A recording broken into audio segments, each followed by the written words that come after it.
আজ 28শে ডিসেম্বর 2025। তো কিছুদিন পর থেকেই নতুন বছর শুরু। তো নতুন বছরে নতুন কিছু করার ইচ্ছা থাকে। তো যারা মার্কেটকে আরো ভালোভাবে জানতে চান এবং ডিপলি স্টাডি করতে চান এবং মার্কেট যেমনই থাকুক না কেন, যাতে রেগুলারলি কিছু আর্ন করা যায় বা প্রফিট করা যায়, তার জন্য ট্রেডিং শিখতেই হবে। কারণ প্রায় লাস্ট 1 বছরে মার্কেট একই জায়গায় আছে। প্লাস স্টকগুলোর অবস্থা খুবই খারাপ। কোম্পানিগুলো এখনো পর্যন্ত 30 থেকে 50% নেগেটিভে চলছে। তো এই জায়গায় ইনকাম করা একটু টাফ, বাট শিখে নিলে সেটা অনেকটা সহজ হয়ে যায়। তাই আমাদের নেক্সট ব্যাচ মানে ব্যাচ নাম্বার 4 19শে জানুয়ারি থেকে শুরু হচ্ছে। চাইলে অ্যাডমিশন নিতে পারেন। স্ক্রিনে দেওয়া নাম্বারে যোগাযোগ করতে পারেন এবং আগের যারা ব্যাচের স্টুডেন্টরা আছো তারা নিশ্চয়ই ভিডিওটা দেখছো, তারা একটু কমেন্ট করো কিরকম কাজ হচ্ছে বা কিরকম শিখেছো বা মান্থলি কত পার্সেন্ট আর্ন করতে পারছো, একটু কমেন্ট করো। তো যাই হোক, টপিকে ফিরি। তো প্রথমেই মার্কেটের কথা বলি। এখানে নিফটির ডেইলি চার্ট ওপেন করা আছে। লাস্ট ভিডিওতে একটা ট্রেন্ড লাইন ড্র করেছিলাম, যেটা আগের উইকেই ব্রেকআউট করেছে এবং তার উপরেই চলা শুরু করে। কিন্তু লাস্ট 3 দিনে মার্কেট একটা ছোট্ট কারেকশন দেখেছে, কিন্তু এখান থেকেই হাই চান্স আছে মার্কেট আরো উপরের দিকে মুভ করতে পারে, যদি কোনো বড় নেগেটিভ নিউজ না আসে।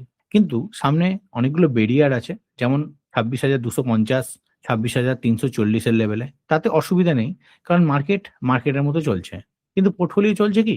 না। তবুও লাস্ট 2 সপ্তাহে পোর্টফোলিও অনেকটা রিকভারি করেছে এবং নিফটি স্মল ক্যাপ 250 ইন্ডেক্সেও একটা পজিটিভ মুভ দেখেছি। বাট এটা কতটা সাস্টেনেবল সেটাই দেখার বিষয়। কারণ এখনো পর্যন্ত ছোট এবং মাঝারি যেসব কোম্পানিগুলো আছে, তাদের ভ্যালুয়েশন স্টিল এক্সপেন্সিভ।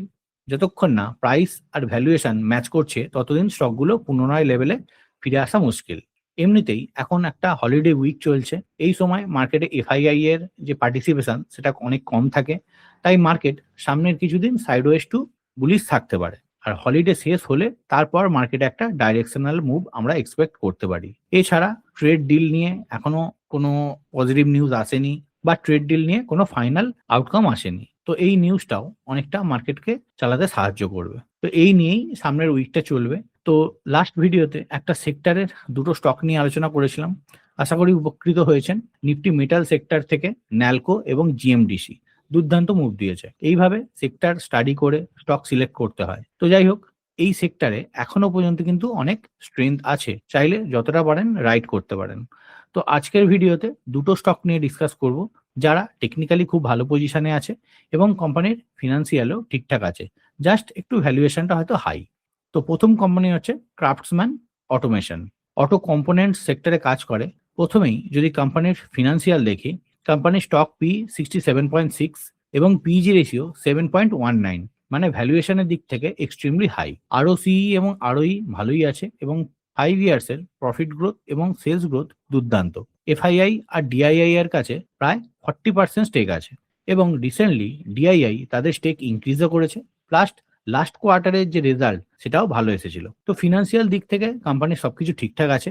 এবার যদি কোম্পানির টেকনিক্যালটা দেখি, তো এখানে ক্রাফটসম্যান অটোমেশনের ডেইলি চার্ট ওপেন করা আছে। তো স্টকটা রিসেন্টলি তার অল টাইম হাইয়ের জায়গায় অন্তত 4 মাস টাইম স্পেন্ড করেছে এবং মাল্টিপল টাইম ব্রেকআউটের চেষ্টাও করেছে। কিন্তু ফাইনালি লাস্ট ফ্রাইডে দিন পুরনো যে রেসিস্ট্যান্স লেভেল সেটা ব্রেক করে এবং একটা ভেরি বুলিশ ক্যান্ডেলে ক্লোজ দিয়েছে।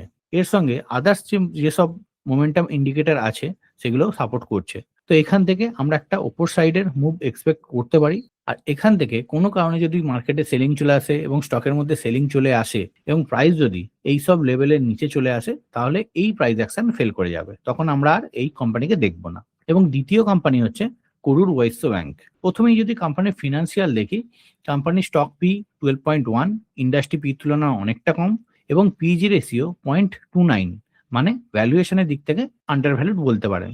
এবং কোম্পানির আরও সিই এবং আরওই অ্যাডজাস্টেবল। কোম্পানির প্রফিট গ্রোথ এবং সেলস গ্রোথ খুব ভালো ইমপ্রুভ করেছে। তো ফিনান্সিয়াল দিক থেকে কোনো সমস্যা নেই।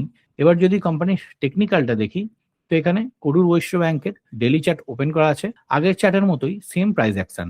লাস্ট 2 মাস ধরে স্টকটা প্রায় একই লেভেলে কনসোলিডেট করেছে এবং লাস্ট ফ্রাইডের দিন সেই রেসিস্ট্যান্স লেভেলের ব্রেকআউট করেছে with volume. Plus other momentum indicator সেগুলো এই চার্টকে সাপোর্ট করছে।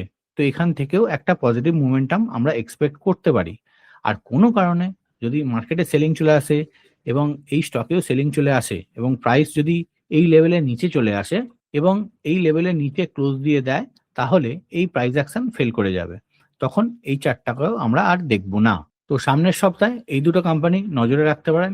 এটা কোনোভাবেই বাই বা সেল রেকমেন্ডেশন নয়, জাস্ট এডুকেশনাল পারপাস বানানো, যেমন আগের সপ্তাহে বানিয়েছি, যাতে আপনারা স্টাডি করতে পারেন। যে কোনো সিদ্ধান্ত নেওয়ার আগে আপনার যে নিজের ফিনান্সিয়াল অ্যাডভাইজার আছে তার সঙ্গে কথা বলেই তবে সিদ্ধান্ত নেবেন।